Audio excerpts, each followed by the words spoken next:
Okay. So today, I decided to record the board because some of you approached and said, Bhante, this was very good, this was helpful, the diagramming and all that. So, and oftentimes we find ourselves working with concepts when we're working with the Dhamma. And I had one professor who used to say, the Buddhism that Lord Buddha taught originally is full of numbers, full of categories. 5 of this, 3 of that, 4 of this, 8 of that, 12 of this, 108 of that, etc. And the numbers keep going on. And not one of each, by the way. There's different kinds of 12s.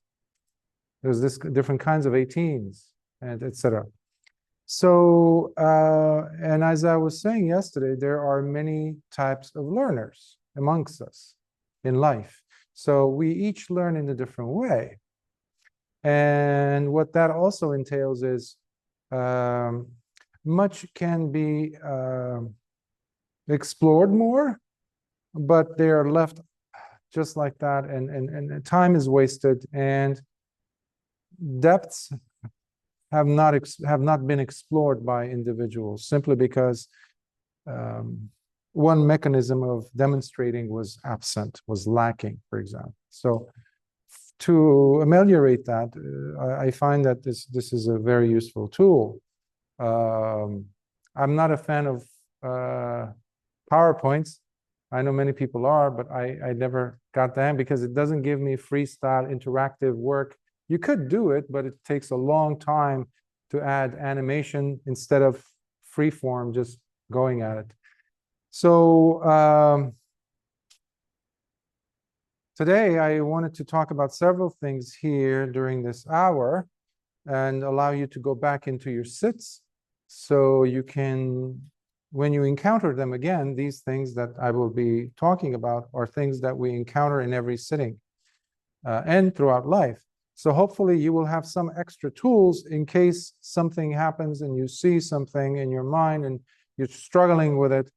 Some of these things could be beneficial. Now, yesterday I talked about a right effort.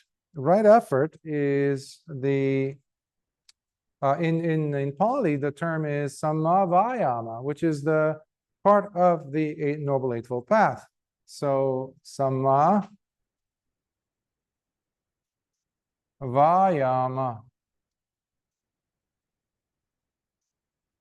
which stands for right effort, right or correct or harmonious effort.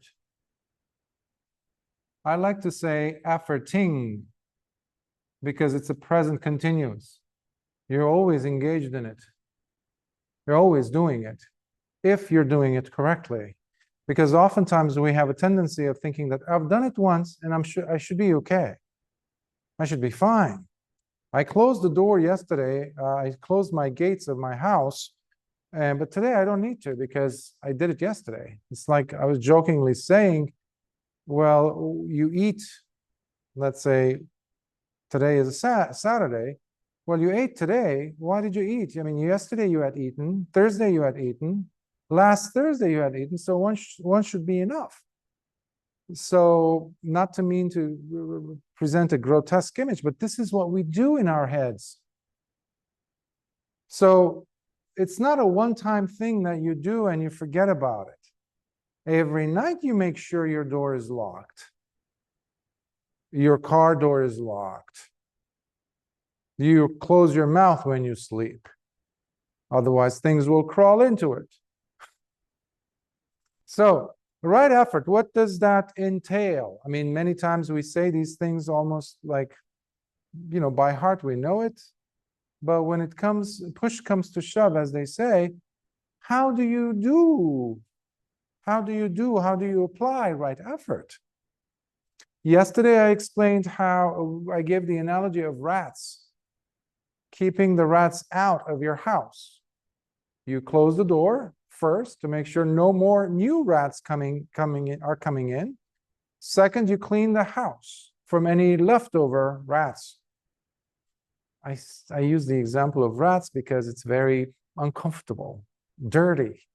virus carrying, bacteria carrying things. I'm sure rats would be offended when I say this, but we don't stop there. Okay, you close the door, you got rid of the stuff that are there, but then what do? It's like having some weeds grow out in a beautiful pot of soil. So you remove the weeds, but you must put something in there instead. Otherwise, more weeds will grow. This is something I learned from my grandmother when she used to plant these pots in our huge balcony. So we removed the weeds. Now we have to put in something wholesome. So you make sure that there's lovely deodorant or lovely incense going around the house. All right. So you make sure the house is always clean. And then what do? You maintain that, which is the hardest thing for many people to do, to make sure no new rats are going to be coming in. You dress up in good, clean clothing, not with the ones that have stains of dirt and things on it. Rat residue is not on you anymore. But many of us carry over without doing these 4 steps. So the first one is, well, let me just, what in Pali is samvara. Sometimes they don't put it. The samvara is, think of it as sometimes called prevention. Prevention, blocking the way. Next, we have, after samvara, we have pahana. This one is eradicating, making sure that whatever was there is now removed. This is specifically in terms of when you're meditating, you're not dealing with rats, you're dealing with even worse things. Your thoughts. Thoughts are worse than your rats, you know. Thoughts that are unwholesome. Unwholesome. That is what we are removing. So pahana could also be removing. And then we have bhavana. Bhavana means cultivation. Bhavana, bhavana. Yesterday I said metta bhavana, loving kindness, mental cultivation. Samadhi is mental cultivation. We don't say bhavana and samadhi. When you say samadhi in Buddhist context, it's already given that it's a bhavana you're talking about. Then we have the 4th one, anurakkhanha.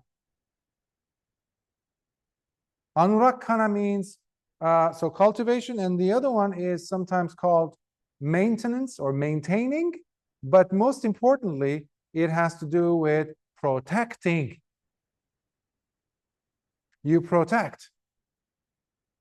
Last month I was in Bali, and I was, in Bali, if you've ever been or seen pictures of it, there's a lot of rice fields, more so than in many other countries. So you see different stages of the cultivation of rice in these different fields. So some of them, they had grown, and some of them, they've chopped them down. They've removed the rice. Some of them I have just cultivated because it's like, it's the equator, so it grows constantly. And then there are some rice fields where they have covered it with a special kind of netting. So they've covered it in some type of a fine fabric which can breathe, but enough so that it blocks crows and other animals from coming and eating the rice that is still there. So anurakkhanha would be like that. So, as I mentioned, these 2 deal with unwholesome or akusala.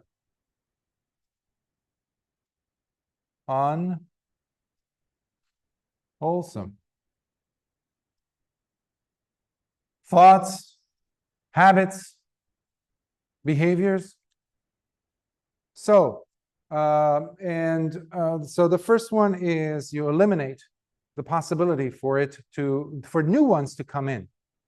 So the Sangvara part is the prevention of new akusala from arising. And the Pahana is to remove anything that is left over. It's like an unfinished sentence, in a sense. So how can we relate this to life? Something that is more relatable. Let's say you have a tendency of calling yourself names when you're by yourself in your thoughts, when you are saying, oh, I'm just stupid, or I am this, or I never get the meditation right. I always have to move. You add. Now, Sangvara is you having strong sati to catch you right at that moment when it's about to start, that thought, or a behavior that you started. Let's say, if you are a smoker, let's say, and you reach for and you know you don't want to do it. You keep doing it, or an addict, or somebody who drinks, or somebody who curses. And you know it's bad for you, it's bad for others, people get hurt. And every time you're about to curse, you stop yourself. That is, you're stopping yourself. Now, Pahana means a little bit, you're getting your hands dirty. You're going in on your hands and feet and your knees. You're looking for anything that might be there. What are the things that are making me so mad that I want to yell at this person? Or what are the things that are compelling me to go ahead and grab that bottle of scotch, or that cigarette or something? Okay? Sometimes it has to do with the company I keep. So I have to eliminate that company if there are people who are making me unhappy. But somehow I keep putting myself in the midst of those people, and I end up feeling horrible, which, by the way, is akusala. When you feel horrible, not good, that's akusala, unwholesome. Lord Buddha didn't say go ahead and live in akusala. He said the opposite. But most people around him were living akusala lives. So you eliminate the possibilities for you to feel and become akusala. If that means you hang out with the wrong crowd, wrong because they make you feel miserable, that means I have to prevent. Now, instead of rats, it's people that certain people that I need to close the door on from my life. But what that means, not to associate with the fool that Lord Buddha says in the Mangala Sutta. That's one way of interpreting this. So coming back to the second group, which is the Bhavana and Anurakkhana, that has to do with work with the Kusala, which is the wholesome, obviously. And in Pali, if you didn't know already, when you add the prefix, it is the counter. It's an antonym maker.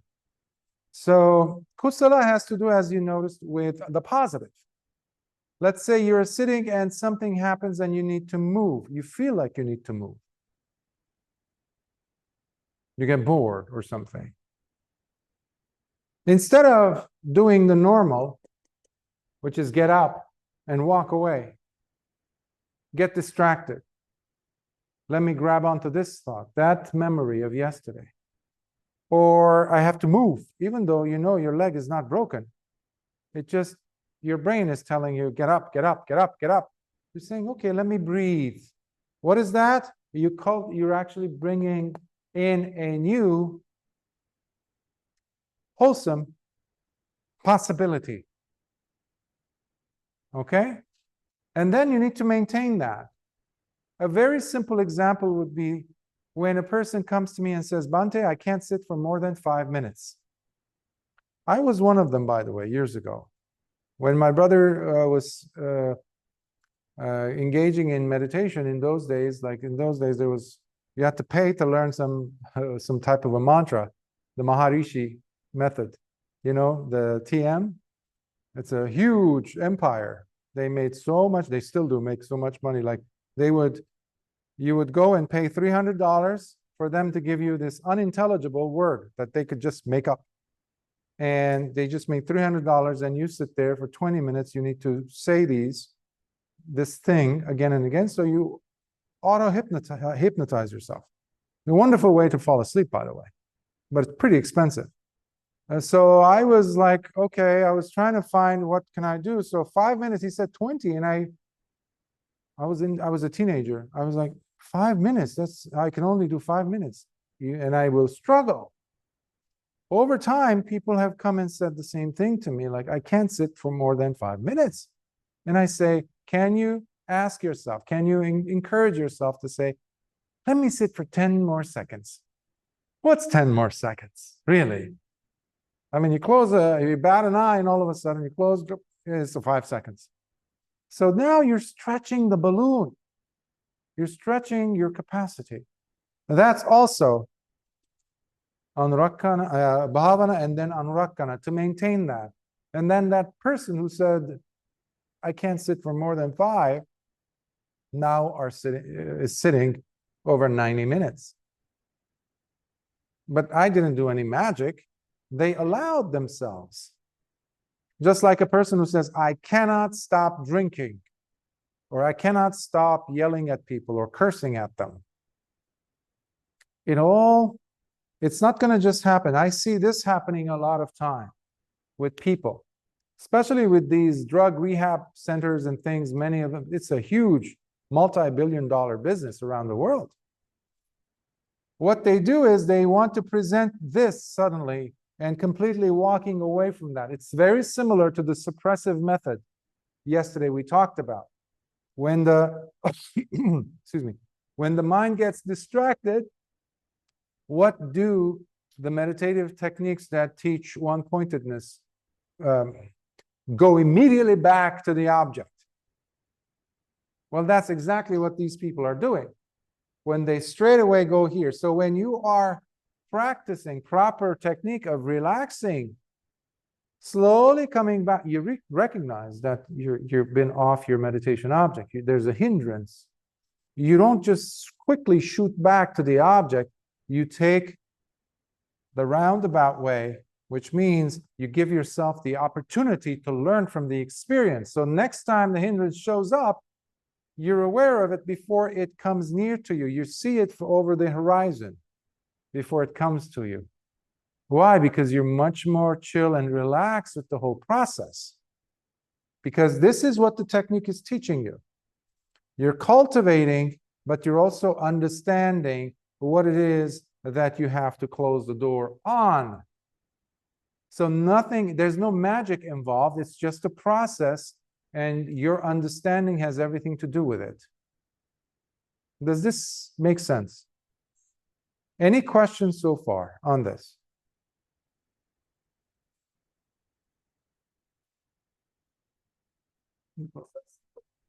Simple, but when it comes to doing, as they say, we are creatures of habit. And there's a term in Dhamma we call, it is called the sankharas. Sankharas, people translate it in different ways. I like to call it, I translate it as habitual tendencies, because they are these huge waves that have started long time ago. In fact, beginningless time, actions that are in the form of thoughts, words, and physical actions, behaviors. So many times we end up doing or saying things and we go, why did I say that? Why do I do this? Even in meditation, because that's the best place where they really like to come out. And then you have to really be compassionate and kind to yourself and say, this is something that has been building up, like the wave that shows up like a tsunami. People say, oh, it showed up. No, no, no, no, no, no, no, no, no. It might have started thousands of miles away as a little turbulence on the surface of the water. But as that turbulence moved, it gets closer and closer to the shore. And because the shoreline goes up into the coast, it moves up. That tiny little wave becomes a 10-meter long wave, and then 50 meters, like you have a city destroyer type of a tsunami. Sankharas are like that.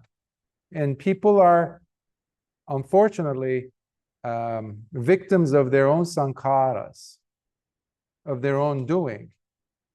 That's why Lord Buddha insisted that the Dhamma is all about wisdom. So we need to apply and learn and develop our wisdom to see what's going on. There's no miracle worker here. We have to do our work. There's no ifs and buts about it. We must practice. This is patipada. It is not just studying. Pariyatti. This is actually, you have to do the work.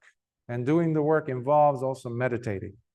So, let me see if I can use the other side of the board without having to erase this, because I want to make sure you, while you're sitting, you get to see this also in your mind's eye. So TP, I'm going to block your view, so I hope you'll get to see it. So,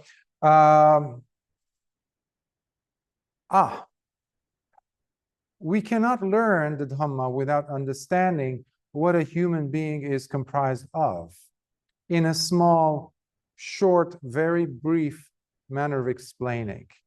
And what I'm referring to is the Pañcaupādānkkhandha, the five aggregates. Okay, but Lord Buddha did not, just call it the five aggregates. He called it the five aggregates of grabbing. Pañcaupādānkkhandha. Upadana means grabbing. Most translations use clinging or grasping. I find that very, not to offend anyone British, very British. It's very like Victorian. It's like very, I'm clinging, I'm grasping, like, I'm just there for the ride. No, grabbing, it's a willful grab that we don't want to let go of. That's the reason why we go, this is my feeling that you're talking about. This is my life. This is myself that you're talking about. So people take it very personally. So it's not a very passé, aloof, no. It's very dirty, hands-on sense of, this is me. So let me write it in a different color so it makes a difference on the board. So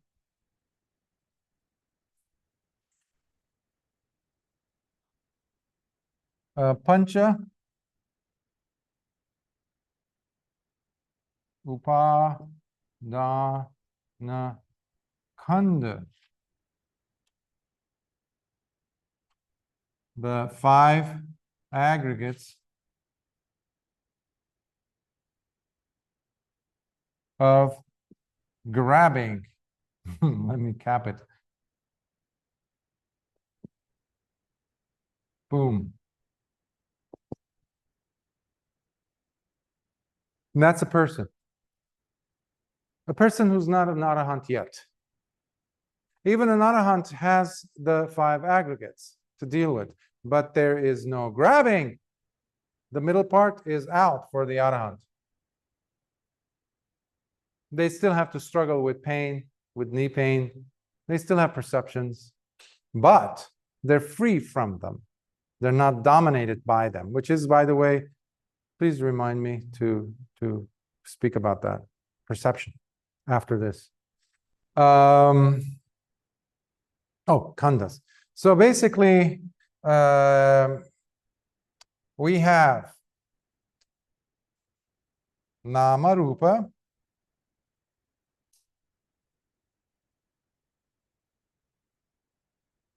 which think of it as, well, not think of it, but translations are usually describe it as mentality, materiality, or name and form. Name and form. I don't want to get into this because this is a big, it deserves several volumes, just this.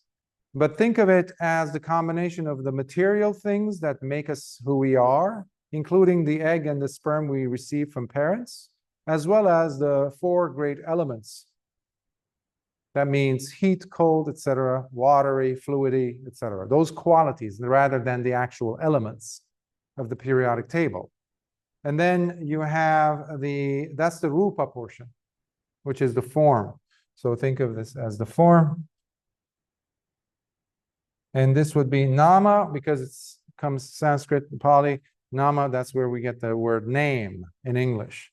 Nama, think of it in terms of the qualities that make us become cognizant of rupa. Okay? It has within it contact, intention, attention, feeling, perception. So it's made of five. So we'll just say name, and because we'll give another lecture on this if you like one day or next week, I don't know. So this is the first aggregate. Okay? So the next one, think of it, we use the term Vedana. And that is feeling or feelings. Okay? Next we have sankharas.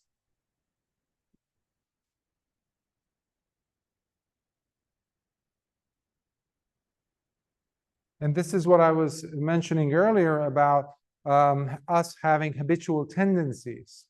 Often people use the English word formations, which I don't agree with at all. Bhante Nyanananda would call it preparations. The tendency to say or to express yourself in a certain way is one sankhara, which is vachi sankhara, speech, vachi. And how you think subvocally, he uses that term, subvocal speech, he says. That's another word for thinking. And then you open your mouth and you use your lips and mouth and teeth, and all of a sudden the words come out. But the words are just making the thinking, the subvocal, vocal. And it comes out that way. But how? Because you prepared it in your mind first. Before you eat the bread, you have to bake it. Before you bake it, you have to knead it and prepare it and mix it with flour, water, eggs, whatever you put in there, yeast. All that took preparations, and then you're looking at the bread coming out of the oven. It smells so good. You bite into it, crisp. What is that? It had preparation. So that is only one example of part of sankhara, which is the vachi, the vocal, the speech. Then we have vijnana.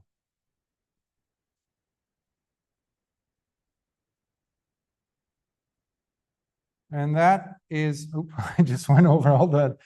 So vijnana, you think of it as consciousness. That's how usually it's defined, but it's also consciousness is very out there for many people. Like, what does that mean? What consciousness is, you know, especially because in the Western philosophical schools, or the way that even medicine or psychiatrists or psychologists talk about consciousness, each one says or means something totally different. Especially if you bring it into the Dhamma, how are you going to make sense of it all? So think of it in simple terms. Sense awareness. Sense awareness. You have eyes, you have visible forms. Your eyes capture this marker. If you're looking at this, you know this, there's a marker here. What is allowing the eye, and when I say eye, when we say chakku, what that means is not just as we understand in the West, physiologically, anatomically, the organ eye. No, it's the whole process involved. The visual perception of the brain and the organ itself, nerve, muscles, all that, and the visible form. Coming together of these two introduces the third, which is chakku vijnana, which is the eye consciousness. That's what we mean. And in the Dhamma, we have 6 consciousnesses, meaning eyes, ears, nose, tongue, body, and the mind. So it's totally different than what we understand in, history books or, Western philosophy itself. So that's consciousness. Now, next we get to the big one, which is, and I will say as to why I said the word big one. Saññā is the secret agent, the double, triple, quadruple, quintuple agent working in the background. Aneka jati sangsarang sandhavisang anidvisang gahakarakang gave santo dukkha jati punapunam gahakaraka dithosi punageha nakahasi. O house builder, I have seen you. You were asking earlier. Saññā.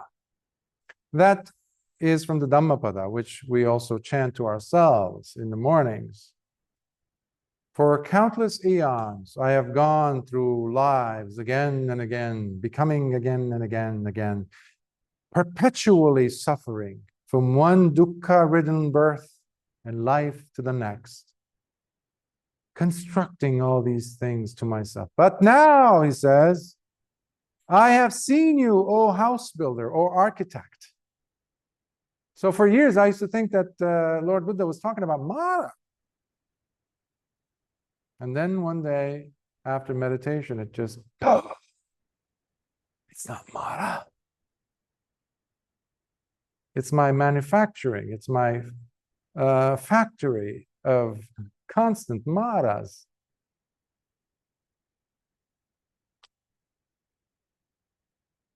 Perception. But perception, again, is a weak word to describe this enormously deep, colorful, multi-layered phenomenon.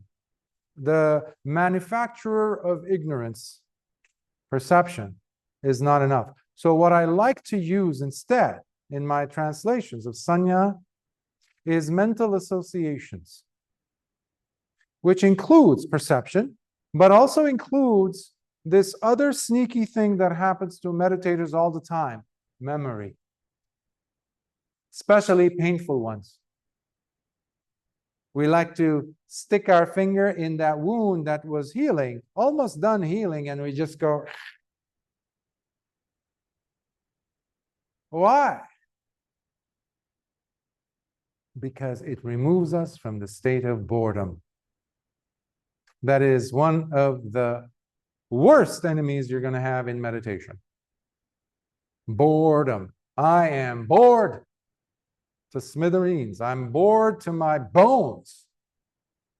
You sit for 5 seconds and it feels like 5 days.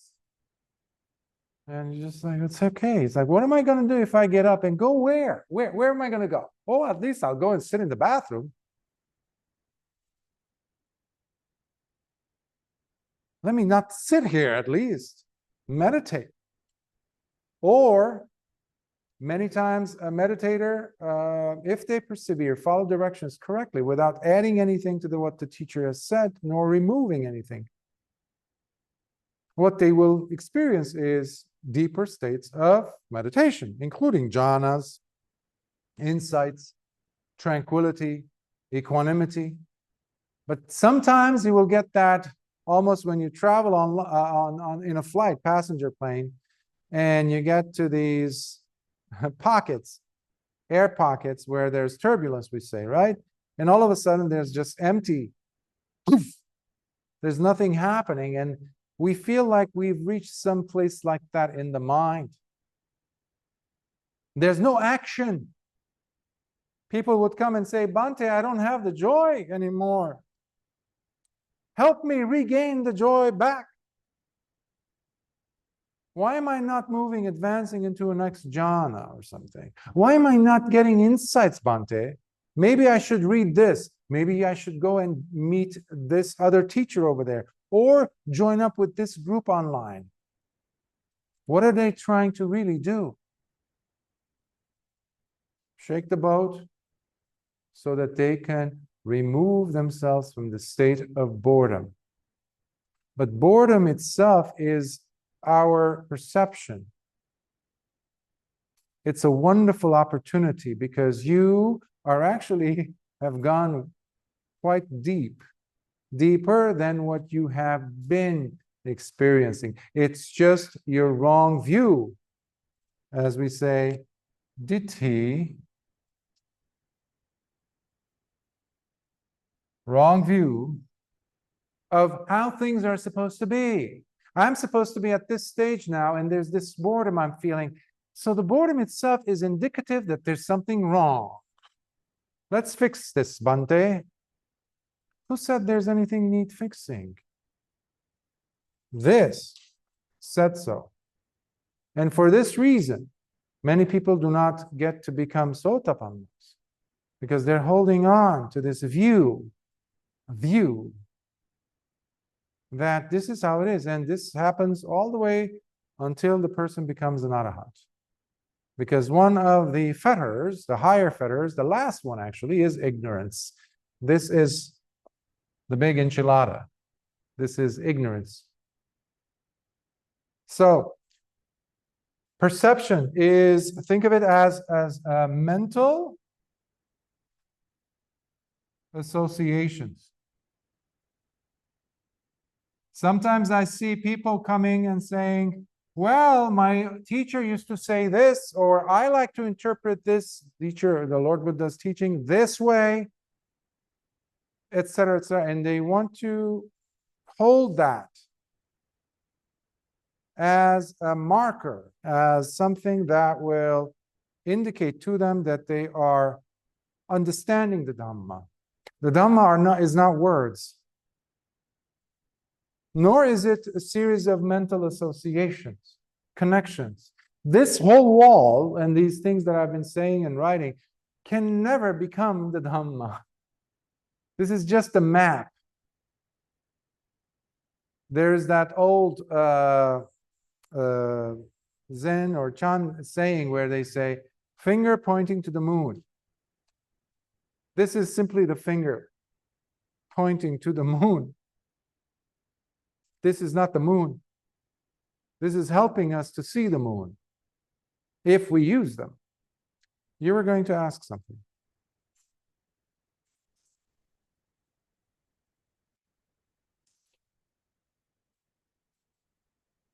No. Why do I say this? You were going to remind me of something. Sati and then the Bojjhangas. So far, so good. I know we could go on, like give a whole lecture on each of these things written on the wall, but I wanted to just give you, by the way, this is the person. Think of it as me, the person, which is conceit, by the way. I think it's perception. Saññā also translated as interpretation. Yes, it's part of it. Saññā is such a rich term that for some reason people chose the word perception. Now, during the last 10 years or so, there have been teachers who have been trying so hard to give their own interpretation, but then we become slaves to these interpretations rather than understanding what this is. So it becomes a matching of egos.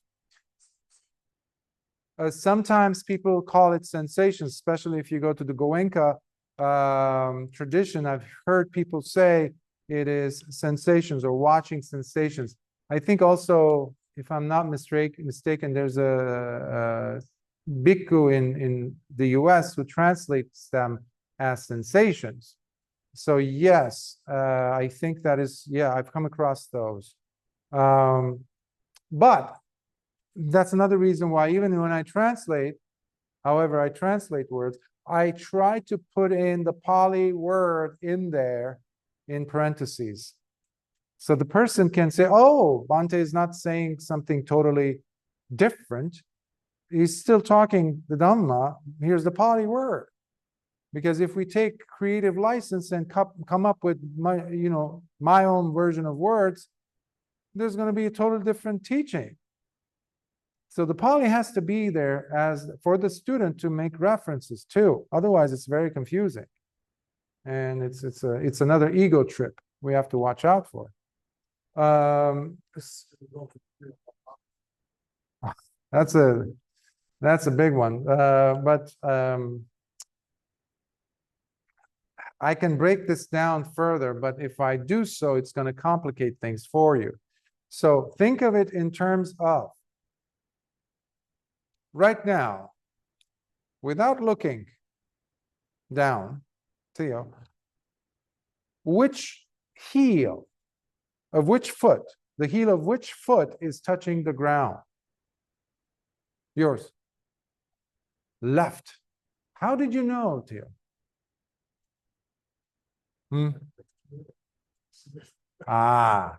Now, the body touching the ground, is Rupa. You becoming aware of the body touching the ground, and then not just that alone, but to know which part of your body, which leg is touching the ground, that's the simplest way I could describe it. Does that make sense?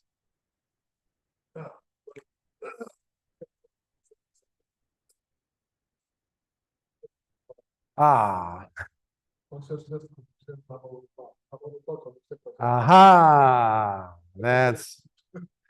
I see now where you're coming from. And it is confusing for when you read the words, and it's not just in where one time I think it's going to be on one of the suttas I might be covering, I'm not sure, but Venerable Mahakothita, who was an Arahant, and Venerable Sariputta, they were very good friends, both bhikkhus, and very advanced, obviously. They're both Arahants. They both have students. So every once in a while, Venerable Mahakothita, because he loved Venerable Sariputta so much, and the way Venerable Sariputta would describe the Dhamma, complex ideas, he would make it so simple. And in order for him to kind of jolt his own students, he would gather his students, like 500 of them, whatever, large group, and they would, after their meditation in the afternoon, they would get up and they would go towards where Venerable Sariputta was with his students. So they would go and they were just cordial, very friendly. And then Venerable Mahakothita would ask a question. Consciousness, they say, or self. This is mine. This is this. There's a feeling or feelings they talk about. What is this feeling? Avuso, friend. So that would be like an entry point for a deep discussion. So there is one like that, among others, where Venerable Sariputta, so he's asking, and Venerable Sariputta says, no, friend, don't say that. That is incorrect. And then they go to Namarupa. And it says Namarupa conditions, like let's say consciousness. And then what is consciousness conditioned by? Namarupa. And it says, oh, friend, you just said Namarupa conditions consciousness. And now you're saying consciousness conditions Namarupa. It can't be both, can it? What are you trying to say, friend? And then you can almost see he's turning around to his students and see who's going to be ready for arahantship because of the depth of Dhamma that is being shared. And Venerable Sariputta uses the wonderful example of bundles of reeds. In fact, that's the title of the sutta I recently translated on this. Bundles of reeds, bamboos, sticks. He says, imagine you have two bundles of reeds, one leaning against the other. One leaning against the other. Who is conditioning whom? If I remove one, let's say Namarupa comes off, what happens to the consciousness bundle of reeds? Theo? Poof.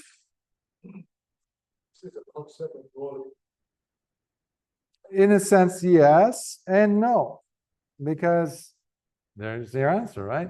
Many people have made the mistake of bringing in Advaita from Vedantism and from India, and then brought it back, which, to kind of, it's like trying to capture or put something in a box that can never be fitting in a box, simply to make myself understand it in a more tangible way. It's not fair for the Dhamma, because it's far more than just duality in this. But if you look at duality in the sense of making it become more palatable cognitively for us to understand, hence the example of the reeds makes sense. Otherwise, what is that?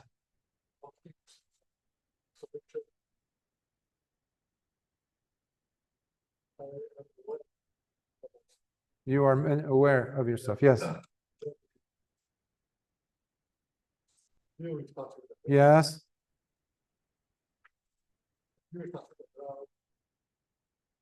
Awareness, it's not I. That's it.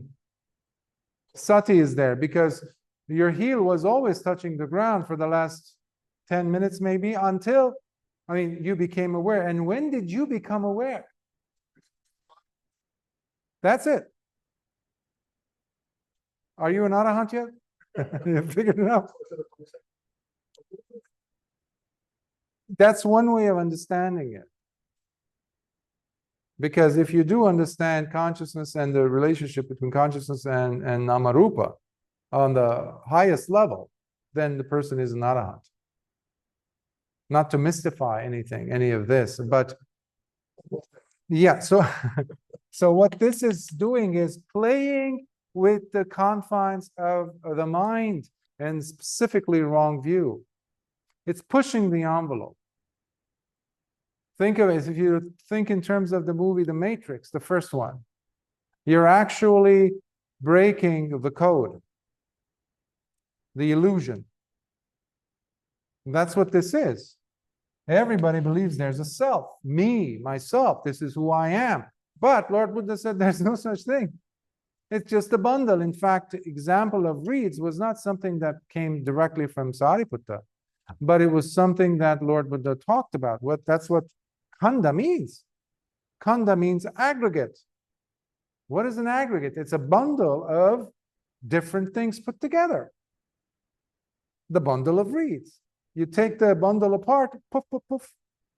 One time I was in the forest, I was in Big Sur, Northern California, and I was walking and I was explaining something to someone as to what the khandhas are, what is a person. And I found 5 sticks on the ground and I leaned them against each other.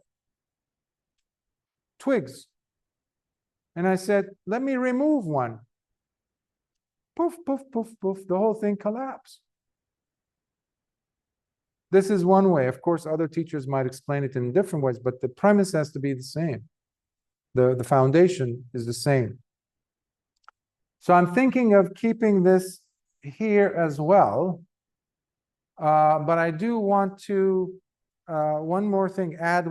Maybe, Anna, you could take a picture after, because that way you don't have to take more than one. So I'm thinking whether to use this area or this area. Can everyone see the bottom part well? Yes? Okay.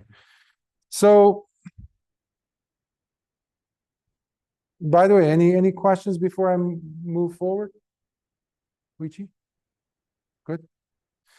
All right. So now I'm going to talk about the Bojjhangas, the 7 factors of awakening, in a very brief manner. Very brief. Again, visually, because we remember things visually. If I say elephant, did you see in your mind the letters E-L-E-P-H-A-N-T? Or did you see a part of an elephant, a picture, diagram, something, a color, Bambi, not Bambi, Dumbo? Usually an image. We see in images. So similarly, I like to use the image of a seesaw. So a seesaw that kids play. So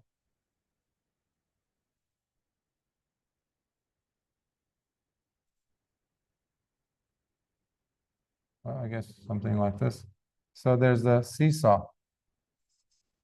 Up and down. So it's always moving. Seesaw. Every time you're meditating, especially if you're meditating with the right attitude and with understanding of certain principles, let's say sati, that's what I keep talking and teaching you on these subjects with as much detail as I can, so that you have the necessary tools to identify, oh, this really feels like a seesaw. Seesaw. So we have, maybe I should use a different color here, the black one. So, oops.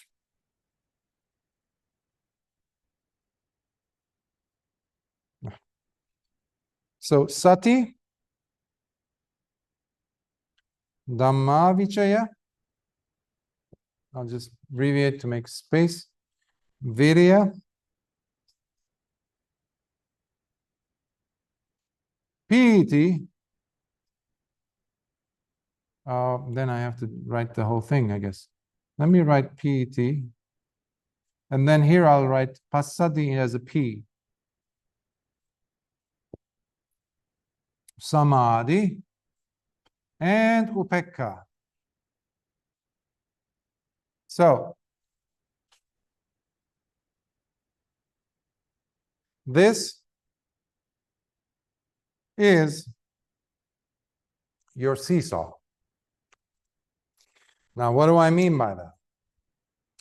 Sati is mindfulness.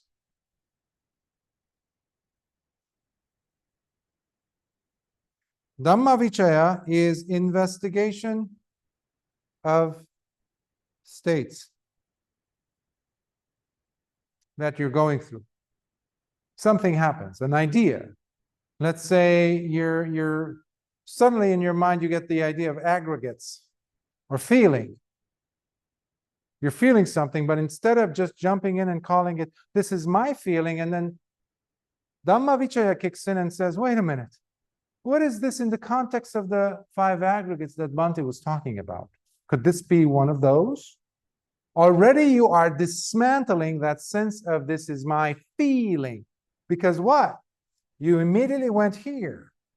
Like, wait a minute, this is part of the person that I think I am. But wait a minute, part? Yeah, it's only one part. There's other four parts. Oh, so I'm not a one thing, solid, substantial, independent thing. Oh, okay. So that's happening very quickly in the mind of the meditator when they have experience of Dhamma vichaya. Dhamma in this case are not the teachings of Lord Buddha, but phenomena, states, things that are happening. Next, we get to virya. Virya is persevering energy, efforting that I said earlier. Vayama is another word for it.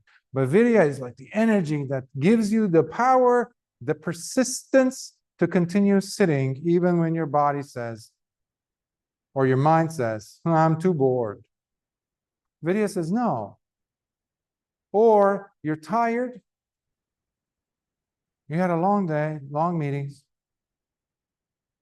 and you have set a schedule for yourself to go ahead and sit at home when you get from work. Virya will come and say, I don't care, don't worry. This is actually good for us. This is me recharging my batteries. Or when you feel like all hope is gone, Virya comes and says, no, we got this. We're going to continue this. So it has elements of determination, adhitthana. Piti is the joy, spiritual joy, I like to call it. This is different. This is the highest form of joy because it's part of the Bojjhānga. This is the totally called the Bojjhāngas or Sattabojjhāngas.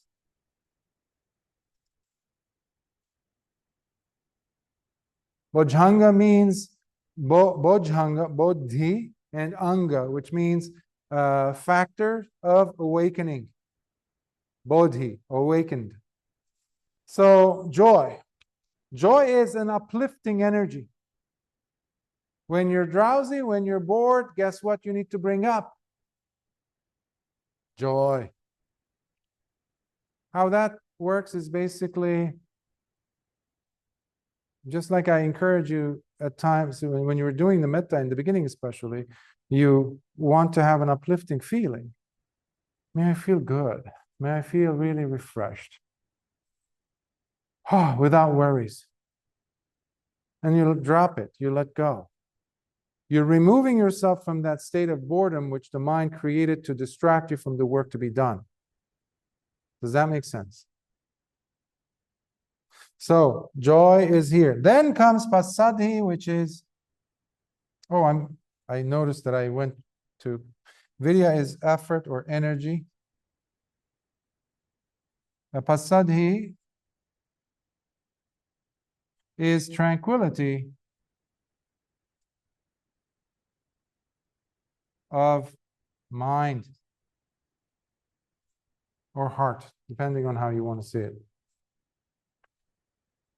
This kind of joy, because it's spiritual joy, that we get especially exclusively, in fact, thanks to meditation, brings right after it, when it's dissipating, it brings in this powerful sense of tranquility that is unprecedented. It gives you this sense of serenity. It's very preparatory to the one to follow, which is samadhi, which is the collectedness of mind.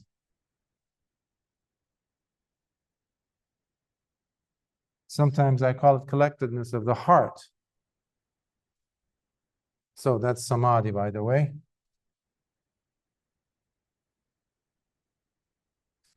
And then finally we have upekkha, which is equanimity.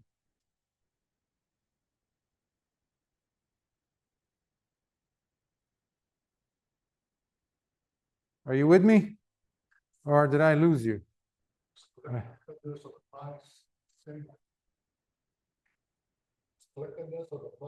No.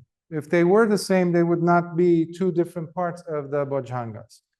What this prepares the way is, well, that's what it is. It prepares the way for samadhi.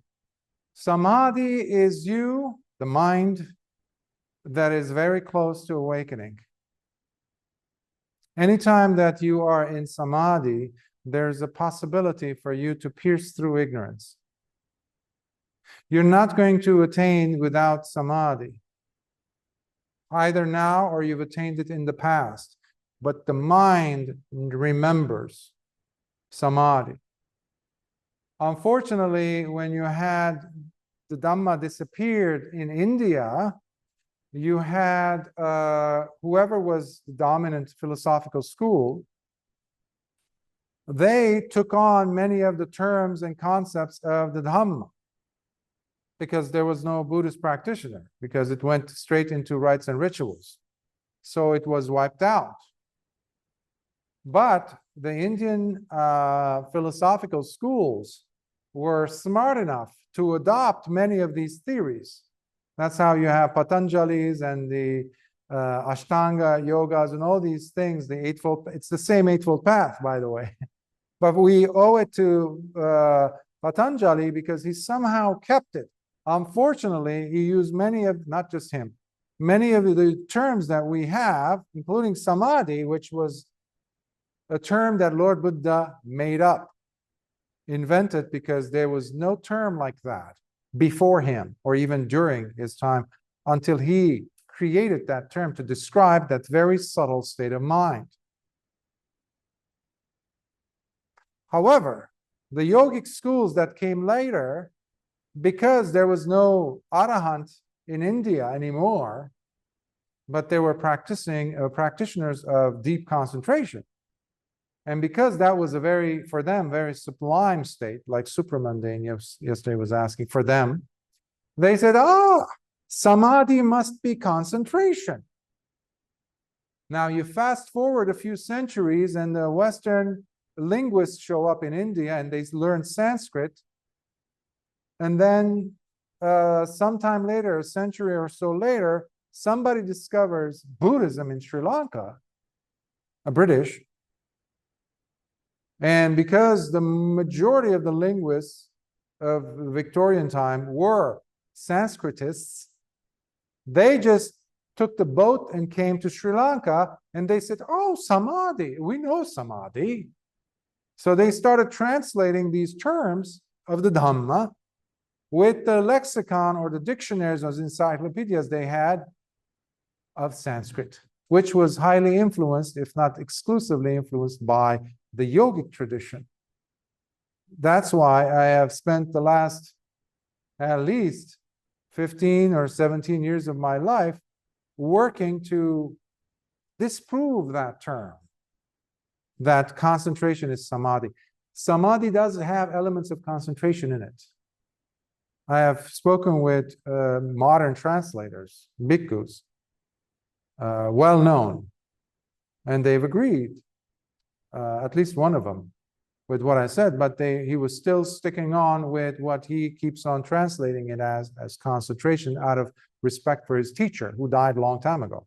And he's a pretty old man himself, a monk. So it's not the same. Tranquility paves the way for samadhi. Without samadhi, you will not be able to experience paññā in the finest sense. That's why when you are not suppressing and straight away going to your object, you're creating the opportunity for the mind to rest. You will not have samadhi because you will not have tranquility. But when you're doing the relaxed step, when you're adding that, when you detect the hindrance, when you're adding the relaxation bit, and you're softening, and you're smiling, and you're coming back, returning, you are preparing the ground for passaddhi yourself. So, where does the seesaw come in? You will have times where Dhamma Vichaya is too much. You will have times where the Virya is too much. That's when you're starting to burn. That's where you have restlessness. So when I detect a student who's becoming restless, what I tell them is, hey, back away, subtract some of the virya. And instead, add more tranquility. Instead, add more samadhi. If they've experienced upekkha, add more upekkha. So it's tweaking. It's like you get on a boat by yourself on the lake. You make sure that both feet are of the same equal weight distribution. One time I was getting on a boat which had a flat bottom. No one told me this. And it was almost like a pond, small lake. And I was foolish. And I thought it was a normal boat, but it was flat, the bottom of the boat. So it didn't have the proper distribution that I was expecting. And I stepped with one foot, and it didn't give me the chance. And it just quickly flipped. And I was now in the water, full clothing, and I had a glass, my spectacles had cost me about $600 US, brand new, gone. And I am there with the boats over my head. So I'm in the shaded part, like you see in a movie. So I pulled myself out of it, and my colleagues who were therapists, so it was like a training day. They were just like, fun day. Guess who was the fun part? So I'm like, who do I? And they're holding back, they're trying to be professional, but it's a funny scene. And I just thought it would be rude of me to just keep a somber look. So I started laughing so they could feel comfortable and laugh at me, because it's a perfect time to laugh at someone. Even if that someone was me, with moss hanging from my face, my head, and my glasses are gone. So I get up and a few of them volunteered to hose me down with the water hose. They're shocked. They don't know what to say. I go and sit for the next hour in wet clothes. They bring me towels. I'm sitting there so that we can finish the ceremonies. And then I realized I have lost my glasses. So they encouraged me to go back into the water. And I go back into the water for the sake of the $600. I was a layman time. So I go in and look, and finally I grab hold of something. And I look at it, and it's like those glasses. But it was all completely unidentifiable. So I had to remove all these mossy things and algae, I guess. So that was my experience of not keeping my balance. So, deviation. But seesaw, does that make sense? In your meditation, when you see yourself going dull, when you feel boredom, you will not go ahead and add more upekkha. You will not add more samadhi. You will not seek out more tranquility. Why? Because it's boredom. It's like dead, right? What you need to do at that time is add more piti, joy, spiritual joy. The same thing when you have, yesterday we were talking about sloth and torpor, drowsiness, sleepiness. This is a miracle worker, piti. To overcome piti, the sloth, I was once in Bali years ago, over 10 years ago, and I was doing a retreat, but I was so drowsy because it was almost like 10 p.m. and we were supposed to go to sleep for the next morning, early morning meditation. And I said, no, I need to overcome this. So I did some walking meditation. I said, no, I'm going to put more virya. And that's not enough. I need more piti to really enjoy. I saw some frogs jumping up in the lawn because it was wet. So I was trying to avoid them as I'm doing my chankama, my walking meditation. But then suddenly I felt this surge of energy up my spine, my kidneys. They were like, I was so full of it was almost like gold inside your body instead of blood. It's just like so refreshing energy. And now everybody's going, and it's like the ringing of the bell. So now retire to your room. And I was like, oh, no. This is too much. However, they're like, no, please sleep. I said, okay. So I went. I'm like, who am I kidding? I get out of bed and I go to the Dhamma. And I sit there from 10:30 p.m. until the next morning when the bell rings and they're coming out to do their meditation. Well, I was there the whole night. What I haven't said is I have been a victim of sloth and torpor all my life. Sleepiness, because I have been a chronic insomniac. Chronic. I remember even when I was very little, I still remember being in between my mother and father when they would sleep. I was a baby. So they would we didn't have big, we were poor. So I didn't have a separate bed and a separate room. So we would sleep. I would sleep in between them. At that time, I was the youngest. And I would spend the whole night looking at the walls, and everybody's snoring and sleeping. And I would feel it's so unfair. Years of that I have had. So for me, sloth and torpor had legitimacy, especially when I'm sitting to meditate. And I said, no sleep is going to take me to Nibbana, okay? So if there's any way I need to overcome this, Virya and Piti did the job. The same thing I advise to students whenever they have sloth and torpor, bring up Piti, and you can at least sit for another hour beautifully with the back, that spine that's so beautifully erect. And you're energized and your face is glowing. Bojjhāngas. No wonder Lord Buddha said, he who practices the Sattabojjhāngas, the 7 factors of awakening, is sure to experience arahantship. In fact, you cannot without it. This is the secret key that I mentioned yesterday and today. So I will leave you with that, and I think I want to spare some of my voice for the later. So I will leave this here, and so you could please feel free, don't feel bad if you open your eyes, if you're hitting some wall, and any of this is going to help you. Excuse me. Use them. That's why I did it. So I'll leave it up, take pictures of it, and then, yeah. Secured. I hope it's helpful.